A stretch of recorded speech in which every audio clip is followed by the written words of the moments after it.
봅시다. 숙제 25 1번. 이거 제가 실수를 했더만요. 1장 13절이 아니고 1장 12절과 13절 두 절을 봐야 되는데 제가 13절만 했더만요. 문제 봅시다.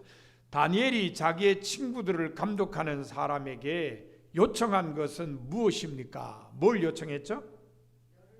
열흘 동안 채식을 먹게 하고 그 다음에 테스트 해보자. 물 마시는 건 뭐 누구나 다 먹으니까 중요한 건 채식입니다. 자, 채식을 하게 해달라 했다고 하는 얘기는 육식을 안 먹겠다는 말을 했다는 거죠. 육식에 뭐 문제 있나요? 여러분 육식 하시잖아요. 왜? 육식 먹으면 문제 있어요? 고기 먹으면? 왕의 음식이다. 적국의 음식이다. 예. 사실은 이 시대도 그렇고 나중에 고린도 교회에 문제가 오면은 이게 답이 나와요. 바울이 뭐라 그랬죠? 고기 때문에 문제가 되면 난 평생 고기를 안 먹겠다. 왜 고기 때문에 문제가 되느냐? 시장에 나와서 팔리는 고기가 어디에 올라갔다 왔어요? 우상 신전에 제물로 올라갔다 온 거기 때문에 그렇다는 거예요. 그러니까 이것도 마찬가지입니다. 왕의 음식, 육식 이거 다 신전에 올라갔다 온 음식이 대부분이라는 거예요. 여러분 뭐 요즘도 북한에서는 하얀 쌀밥에다가 고깃국 먹는 게 소원인데 옛날에 누가 고깃국 마음대로 먹었어요? 제가 초등학교 다닐 때요 교과서에 뭐라고 쓰는지 아세요? 건강을 위해서 최소한 일주일에 한 번은 고깃국을 먹어야 된다. 여러분 지금 일주일에 한 번 고깃국 드세요? 안 드세요. 마음만 먹으면 뭐 매일이라도 드시죠. 마음만 먹으면. 그러니까 옛날에는 그렇게 고기 먹을 기회가 많지 않았어요. 자, 이 이야기는요 지금부터 한 2500년 전 얘기입니다. 자, 2500년 전에 뭔 고기가 그렇게 흔했겠어요. 그러니까 고기 한번 먹으려면은 신한테 먼저 제사 지내고 그 다음에 내려와서 사람들이 나누어 먹는 거예요. 그러니까 적어도 다니엘과 그 친구들이 볼 때는 끄림직한 거예요. 우상한테 올라갔다 오니까. 그래서 이거 말고 우리에게 열흘 동안 채식만 좀 먹게 해달라. 그렇게 해서 만약에 육식을 먹는 사람하고 우리하고 비교돼서 우리 얼굴이 더 못났다, 우리가 더 말랐다, 그러면은 우리가 다시 육식을 하겠다. 그런데 우리가 채식을 했음에도 불구하고 다른 사람들과 비교해서 별 문제 없으면은 그거는 우리가 괜찮은 거니까 계속 그렇게 하게 해달라, 이렇게 요청을 한 겁니다. 여러분 고기 먹으면 얼굴에 윤기가 날까요? 채식하면 얼굴에 윤기 날까요? 아무래도 고기 드시면은 기름이 좀 흐르고 그렇죠. 그러니까 인간의 상식으로 보면 이게 안 되는 이야기인데 하나님은 그렇게 하셨다는 거예요. 또 그러니까 다니엘과 그 친구들은 함께 하시는 하나님에 대한 아주 분명한 확신이 있었다는 걸 우리가 알게 됩니다. 자, 두 번째는요, 하나님께서는 이런 다니엘과 그 친구들에게 뭘 주셨습니까? 학문을 주시고 모든 서적을 깨닫게 하시고 지혜를 주셨다. 그러니까 이게 뭐 학문이고 문명이고 문화고 이거를 잘 이해할 수 있는 지혜를 주셨다, 이렇게 생각하시면 됩니다. 학문 주셨다 그러니까 뭘 줬길래 학문을 주셨나 그럴지 모르겠는데 이게 세상 여러 가지 이치와 그걸 알 수 있는 지혜, 이런 것들을 주셨다고 생각하면 됩니다. 자, 근데 다니엘에게는 하나님이 다른 것도 주셨나 봐요. 뭘? 환상과 꿈을 깨닫게 해주셨다. 이런 것은 다니엘에게 특별하게 주셨다는 걸 알게 됩니다. 자, 세 번째 문제 봅시다. 풀무불에 던져졌다가 살아난 사람들의 이름은 뭡니까? 사드락, 메삭, 아벳느고. 아까 우리가 본문으로 읽었는데 사드락, 메삭, 아벳느고는 어느 나라 말로 된 이름이에요? 이거는 바벨론, 바로 갈대아 이름으로 바꿔놓은 겁니다. 그 원래 이름이 뭐나? 하나냐, 미사엘, 아사랴. 아까 우리가 6절과 7절 읽을 때 이 사람들의 이름이 나왔어요. 아주 재미난 건요, 이 다니엘서를 쓴 사람이 사드락, 메삭, 아벳느고는 고쳐진 이름으로 썼는데 한 사람은 안 고쳐진 이름을 써요. 누구죠? 다니엘이죠. 예, 다니엘은 그냥 유대 이름으로 쓰고 새 친구는 갈대아 이름으로 지금 쓰고 있다. 재미난 현상이 다니엘서에 나타나고 있다. 자, 이 새 친구 풀무불에 왜 던져졌죠? 신상에게 절하지 않았다는 것 때문에. 이 친구들의 멋진 신앙 고백은 우리가 오늘 교제를 통해서 확인해 보도록 하겠습니다. 자, 네 번째 문제요. 다리오 왕 때 다니엘의 지위는 무엇이었습니까? 뭐였죠? 총리인데, 예, 세 총리 가운데 한 사람. 네, 뭐 우리 입장에서는 제일 높다 이러면 되죠, 그죠? 어쨌든 총리가 3명이었는데 그 중에 한 명이었다. 여러분, 이거요 정말 대단한 거예요. 왜요? 다니엘의 신분이 뭐예요? 포로잖아요. 포로로 잡혀온 소년들 가운데 똘방똘방한 녀석들 골라가지고 교육시켰는데 그 중에 한 녀석이 총리 자리까지 올라갔으니 이거 얼마나 대단해요. 하여튼 하나님의 참 섭리는 놀랍다, 이렇게 우리들이 얘기할 수밖에 없어요. 자, 마지막 5번째요. 다니엘을 가르친 천사는 누구이며 다니엘을 도운 천사는 누굽니까? 뭐 가르친 거나 돕는 거나 다 같습니다만은 앞에 문제는 이 지혜적인 면에서 가르치고 뒤에 천사는 조금 좀 이 힘 이런 점에서 도왔다는 점에서 둘로 나누었어요. 자, 가르친 천사는 누구죠? 가브리엘. 도운 천사는 미가엘. 미가엘은 뭐 그냥 군대가 에워싸는데 와서 다니엘을 돕고 했습니다. 어쨌든 이 다니엘이 이렇게 앞부분에 보면은 사실은 다니엘이 왕들을 잘 돕잖아요. 꿈을 해석해줘서 돕고 이럽니다. 그런데 나중에 가면은 이 다니엘이 이렇게 천사들의 도움을 받아요. 이런 것들을 여러분 성서를 읽을 때 이렇게 찾아내시면 재밌어요. 이 사람은 누구를 돕기도 하지만 또 누구의 도움도 받으며 사는구나. 근데 어떤 사람들은 절대 남의 도움을 안 받고 살려고 하는 사람도 있어요. 사람은 원래 돕기도 하고 도움을 받기도 하고 그렇게 살아가도록 하나님 만드셨다는 걸 우리 아시면 좋을 것 같습니다. 자, 오늘 제26과 다니엘서를 우리가 구약의 묵시록이라 그러는데 이 묵시록, 이 묵시 문학이다 그런 이야기인데 이 묵시라는 게 뭐냐면 감추어진 계시입니다.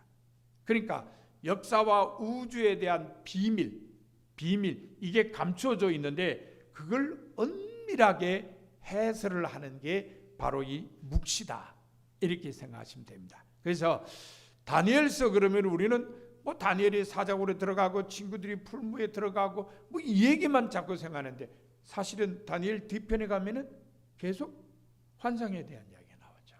그 뒷부분이 바로 주로 묵시에 대한 내용이다 하는 걸 우리가 알 수 있습니다. 자, 이 다니엘의 배경 시대에 대해서는 여러 가지 이야기가 많습니다만은 주전 2세기 중엽쯤으로 생각합니다. 이때가 무슨 일이 있었느냐? 이 헬레니즘하고 유대교가 부딪혔답니다. 왜 부딪혔느냐? 자, 알렉산더가 이 페르시아를 꺾었습니다. 자, 여러분 역사를 잠깐 공부해 봅시다. 자, 아수르를 꺾은 게 바벨론이고 바벨론을 꺾은 게 페르시아, 페르시아를 꺾은 게 히랍입니다. 히랍을 꺾은 게 로마. 이렇게 역사가 흘러가요. 그러니까 알렉산더가 이 페르시아를 꺾었습니다. 그리고는 이제 중동 지역 전체를 장악을 하게 되죠. 이 히랍 사람들의 특징이 뭐냐면요, 자기들이 지배하는 모든 곳에 자기들의 문화를 심어요. 히랍 문화. 사실은 히랍 문명이 조금 좀 높죠, 그죠? 지금도 뭐 서양 문명의 뿌리는 다 히랍에서 시작됐으니까 아주 뭐 높습니다. 이 사람들이 자기들의 그 문명에 대한 자부심이 있으니까 어떤 땅을 지배하든지 거기다가 자기 나라 문명을 심는 거예요. 특별히 제일 눈에 띄는 게 뭐냐면은 운동 경기예요. 우통 붙고 그냥 팬티 하나만 입고 운동해요. 유대 사람들이 보면 기겁을 하죠. 그죠? 기겁을 하죠. 우리나라 양반들도 옛날에 그랬다 그래요. 선교사들이 들어와서 테니스를 하면서 이 보라고 재밌다고 그래.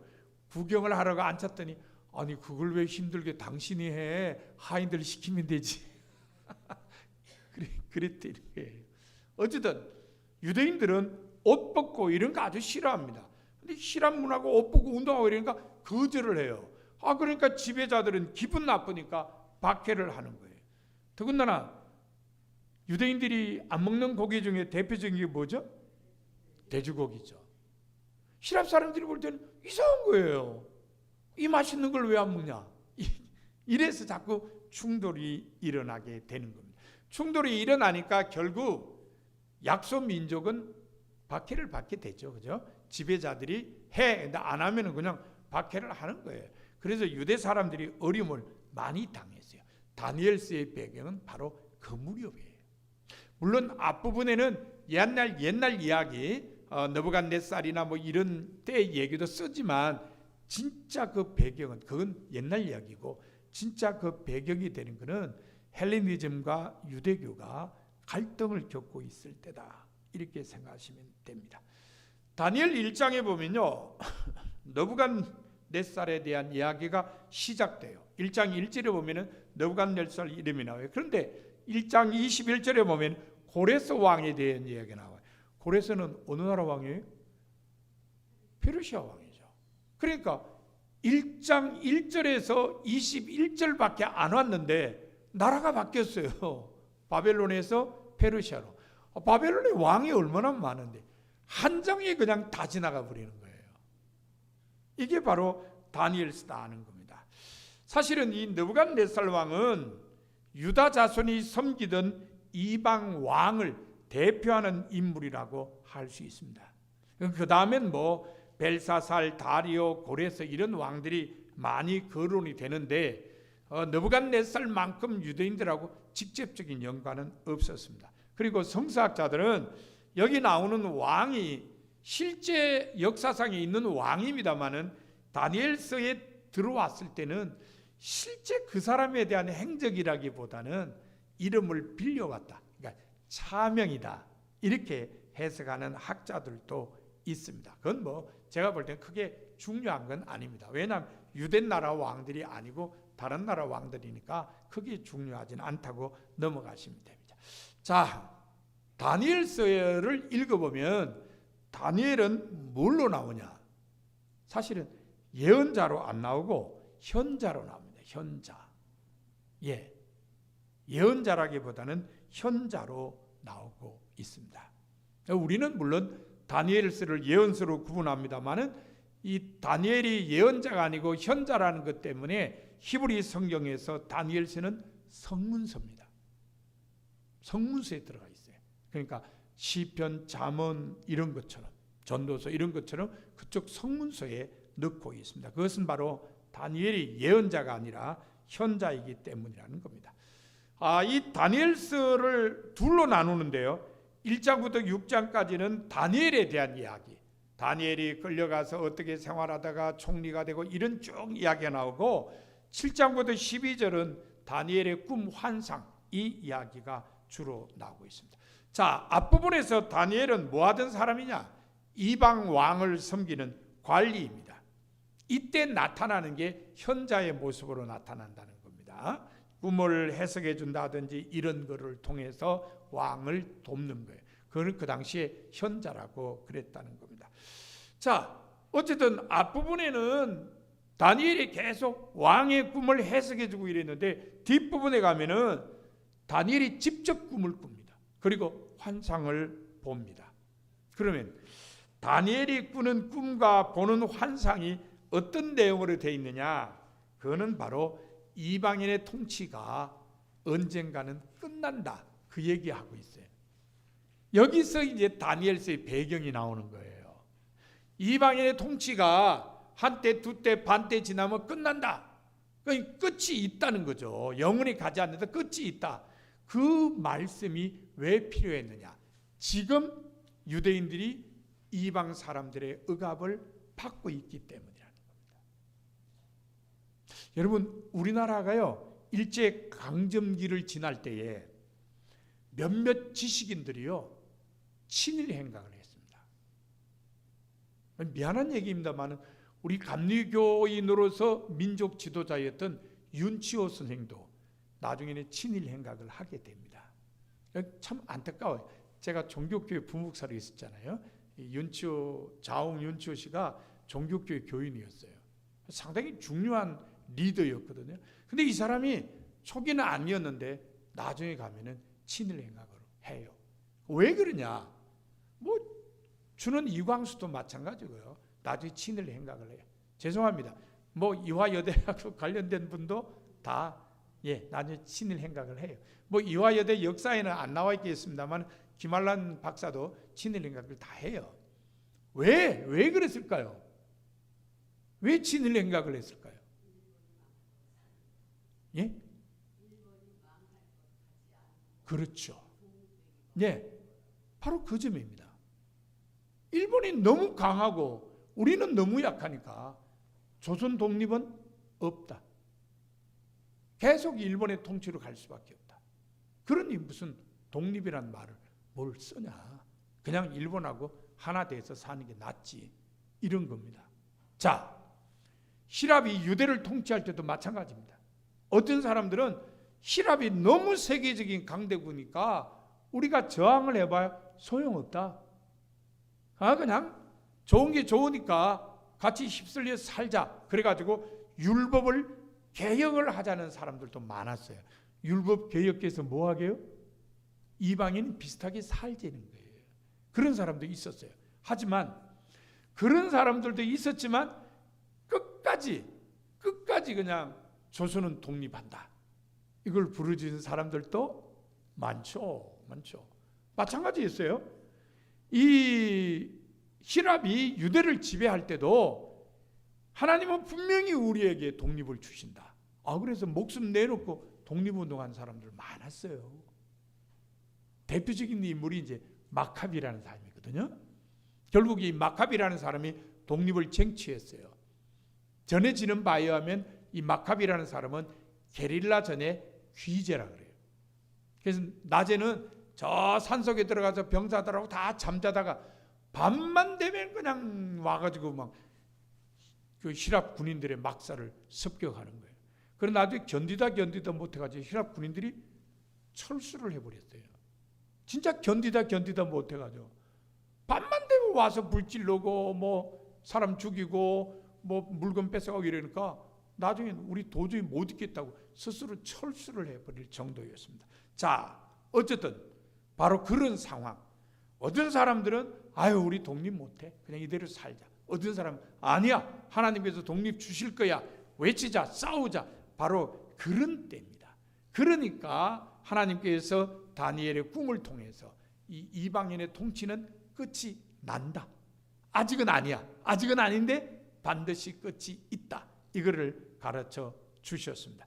그러니까 이 7장부터 뒷부분에 가면은 처음에 서두에서 말씀드린 대로 묵시라는 거예요. 묵시. 자, 종말에 어떤 일들이 일어나는가? 여기서 말하는 종말이라는 것은 이제 이방 나라가 망할 때 그때는 어떤 일이 나는가? 이런 얘기를 하고 있습니다. 자, 그러면은 둘로 나눠서 봅시다. 먼저 앞부분 1장부터 6장. 여기 보면은 포로로 잡혀간 사람들의 생활에 대해서 많이 나오고 있어요. 자, 다른 나라로 포로로 잡혀갔든지 그냥 갔든지 다른 나라에 가서 유대인들을 디아스포라라고 그랬죠. 그러니까 포로로 잡혀간 디아스포라들이 어떤 삶을 살았는지를 앞부분에서 우리가 볼 수 있습니다. 이 사람들의 문제가 뭐냐? 히브리어 못 쓰죠? 현지어를 써야 됩니다. 유대인들이 바벨론에서 포로 생활을 끝내고 돌아와서 계속 썼던 언어가 무슨 언어죠? 아람어, 예수님이 쓰신 아람어, 뭐 달리다 굼, 에바다 이런 거 다 아람어예요. 그러니까 유대인들이 바벨론에서 배운 방언이 바로 아람어예요. 그러니까 쉽게 얘기하면 바벨론의 한 지역의 사투리를 배워온 거예요. 그게 아람어입니다. 어쨌든 히브리어를 못 써요. 왜냐하면 그 사람들하고 같이 어울려 살아야 되는데 그 사람들이 히브리어 알 택이 있나요? 그러니까 자기들이 갈대아어를 배워야 했습니다. 뿐만 아니라 바벨론 왕국에 충성해야죠. 잡혀와서 이제 그 나라 국민이 됐으니까. 그 다음에 이름도 바벨론식으로 다 바꿔야 합니다. 그러니까 바벨론의 언어, 바벨론의 풍속, 그러다 보니까 뭐까지 따라가야 돼요? 바벨론의 종교까지도 따라가게 되는 겁니다. 이게 참 제일 어려운 게 종교 문제예요. 유대인들은 다 하나님을 섬기던 사람들인데 이방신에게 절하라 그러니까 그게 보통 어려운 일이겠어요? 내 마음만 안 뺏기면 되지. 그렇지 않아요. 사람이 형식을 따라가다 보면은 마음도 뺏기는 경우가 많아요. 우리가 섬기는 하나님은 유일신인데 이건 뭐 여기저기 신상에 절하라 그러니까 이게 유대인들 입장에서는 제일 어려운 일이었다. 그 대표적인 예가 다니엘 세 친구 얘기 아닙니까? 자, 왕이 큰 신상을 세워놓고 여기 절해라. 세 친구 절 안 했죠. 잡혀갔습니다. 불을 평소보다 7배나 더 뜨겁게 해놓고는 야, 지금이라도 하나님 안 섬긴다 그러면 살려주고 계속 고집 피우면 불에 넣겠다. 이 친구들이 들어갔잖아요. 들어갔어요. 바로 그런 겁니다. 그런 어려움이 현실적으로 그들에게 있었다는 겁니다. 다니엘의 친구들만 그랬습니까? 아니죠. 다니엘도 그랬죠. 앞으로 한 달 동안 왕 이외에 어떤 신에게도 뭘 구하면 안 된다. 그런 사람이 있으면 사자굴 속에 집어넣는다. 그렇게 방을 붙였어요. 그러나 다니엘은 매일 하던 대로 예루살렘을 향해 열린 창 앞에서 기도하다 잡혀갔다가 사자굴 속에 들어간 거 아닙니까? 바로 그런 일들, 그런 시련이 하나님 신앙 때문에 겪었던 거다입니다. 그런데 여러분 다니엘서를 읽어보세요. 하나님께서 직접 나타나서 이방 왕에게 여봐라 그런 적이 있습니까? 없죠. 전부 그 끌려온 유대인들을 통해서 하나님 역사해요. 이런 거를 숨어 계신 하나님이라 그러죠. 앞에 나와서 말씀은 안 하시고 계속 유대인들에게 역사하시면서 하나님의 살아계심을 보여줘요. 그러니까 다니엘서를 보면은 하나님은 어떤 분인가? 그는 그 끌려온 유대인들의 말이나 생각이나 행동이나 삶을 통해서 하나님을 알 수 있다는 겁니다. 자, 여러분 교재 제일 밑에서 둘째 줄 보세요.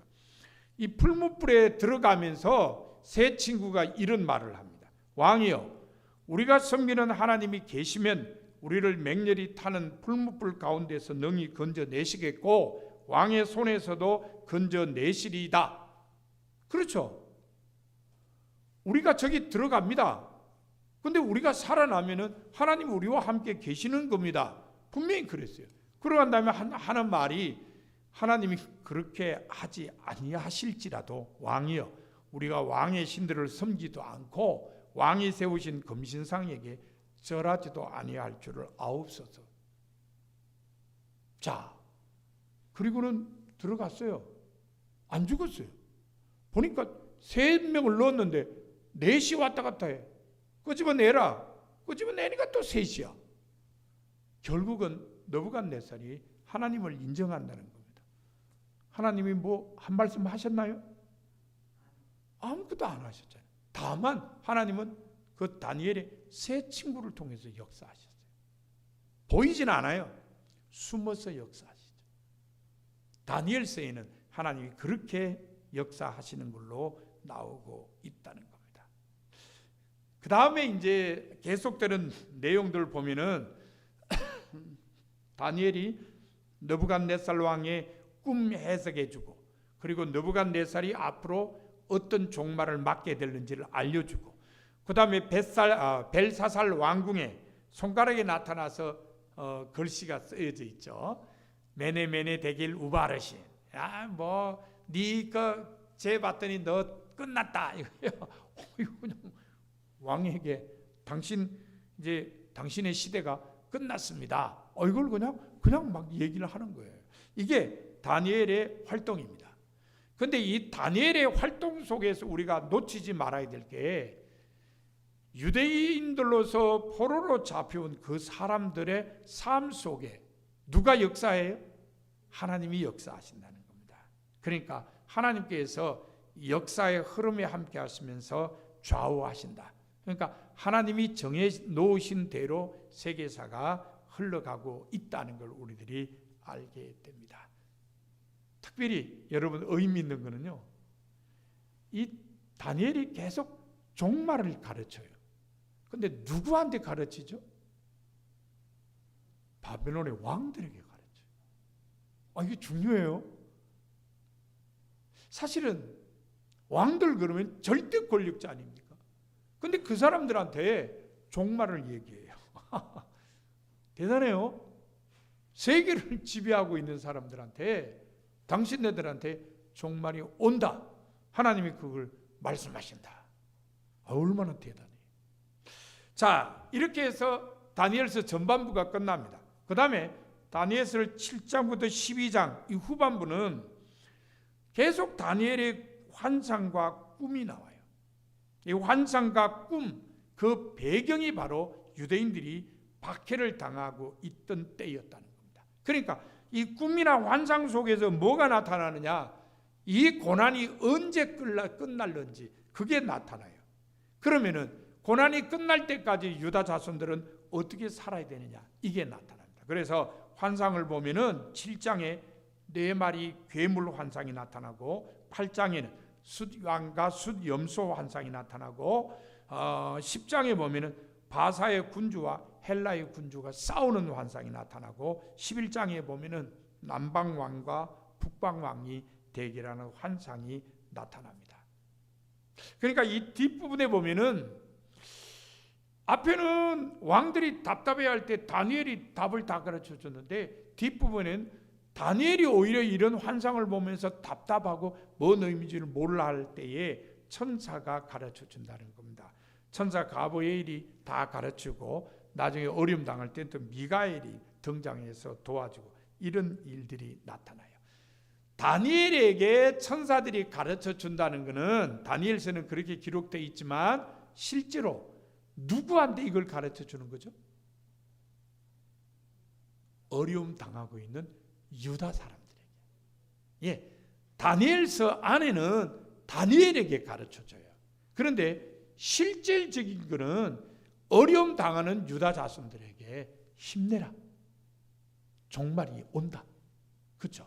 예, 시랍의 이 탄압이 종말을 맞게 된다, 힘내라, 그런 거예요. 그래서 이 다니엘서에 자주 나오는 용어가 한때, 두때, 반때, 그 다음에 2300주야, 이런 단어, 그 다음에 7이레와 62이레, 이런 말이 계속 나와요. 이게 지나면 이제 마지막 때가 된다, 그런 이야기입니다. 결국은 다른 얘기하는 거 아니에요. 종말은 온다. 종말은 온다. 그러니까 유다 자손들에게 희망을 가지라, 그런 이야기를 계속하고 있다는 겁니다.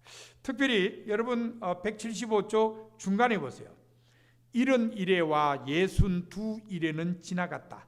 이제 한 이레만 남았다. 그 이레의 절반도 이미 지나갔다. 자, 여러분 7이레가 지나고 62이레가 지났으니까 모두 다 69이레가 지난 거죠. 그러니까 지금 예레미야가 말한 70년을 다니엘서는 71이라고 생각하는 거예요. 포로 생활이 71이면 끝난다. 근데 7이레가 지나고 62이레가 지나니까 69이레가 지났어요. 그러니까 한 이레만 남았는데 그것도 절반이 지나갔대. 그러니까 이제 반 이레만 남았다. 여러분들이 쓰시는 말로 바꾸면 이제 얼마 안 남았다. 끝이 보인다. 그런 거예요. 정말 유대인들에게 그 얘기하고 있는 거예요. 조금만 더 참아. 이제 끝이 곧 와. 힘내. 조금만 참으면 끝이 오니까 우리 조금만 더 힘내자. 그 얘기를 지금 다니엘서가 하고 있다는 겁니다. 다니엘서의 역사를 이해하는 걸 보면요, 지금은 분명히 악이 통치하는 시대예요. 그러나 하나님은 영원히 악이 통치하도록 내버려 두시지는 않으신다는 거예요. 악의 통치가 끝나면은 이제는 하나님께서 보낼 사람이 통치하는 시대가 온다는 겁니다. 그러니까 악의 시대가 이제는 반일에만 남았으니까 힘내자. 여러분도 기억하세요. 분명히 환난과 역경 끝이 있습니다. 그 끝을 기대하면서 힘을 내야 됩니다. 다니엘서의 메시지가 바로 그겁니다. 기억하십시오. 악이 통치하는 시대는 반드시 끝이 있습니다. 지금 거의 끝이 가까워옵니다. 반일에만 남았습니다. 반일에 힘내세요. 하나님 우리와 함께 하십니다. 이게 다니엘서의 메시지입니다. 아유, 유대인들이 이거 읽으면서 얼마나 힘냈겠어요? 우리나라 정치인 가운데 한 분이 그랬죠. 닭의 모가지를 비틀어도 새벽은 온다. 예, 닭의 모가지를 비틀어도, 그러니까 닭이 울질 않아도 새벽은 오게 마련이다. 그런 거예요. 사실은 뭐 그분이야 뭐 그렇게 하면서 좋은 시절도 보셨잖아요. 어쨌든 자, 다니엘서 메시지가 바로 그거다는 걸 생각하시고, 여러분들도 뭐 우리나라가 국가적으로나 뭐 이런 큰 어떤 환란이라 그런 건 없습니다만은 개인적으로는 사실 살다 보면은 이런 역경들을 만날 때가 있습니다. 그때 꼭 기억하세요. 다니엘서 메시지가 끝이 있다. 곧 끝난다. 인내하자. 참자. 예, 이게 다니엘서 메시지임을 기억하시길 바랍니다.